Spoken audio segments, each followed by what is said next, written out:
There's a lot of Canadian history in this. So there's a bakery in Quebec City. It's in the Saint-Sauveur neighborhood that makes a really traditional Quebec bread. And so I bought one and we're gonna explore the history of that bread.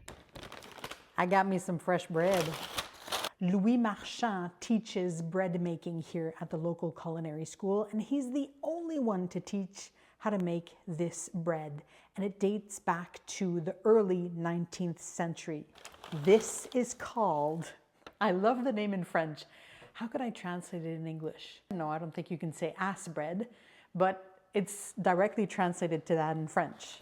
It's called un pain de fesses. And this is what it looks like. I didn't do that. This is a loaf of bread that takes us back to the 19th century. Now, the reason why you have two buns like this, and you can tell by the split here, because, there you go, two balls.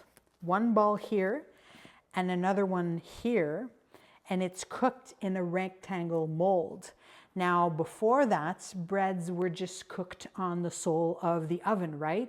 When we started having metal molds imported in Canada from the US, we started baking bread in the molds, and that's what happened, right?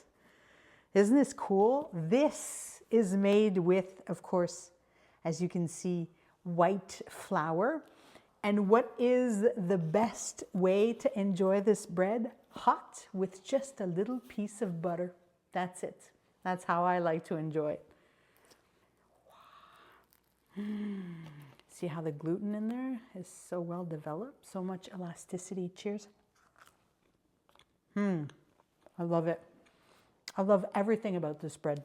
If you come to Quebec City, I highly recommend you come to the Saint-Sauveur neighborhood and you visit Louis Marchand Bakery so you can get a piece of history. Remember, this takes us back to the early 19th century, and it still is well alive today. And it tastes very modern.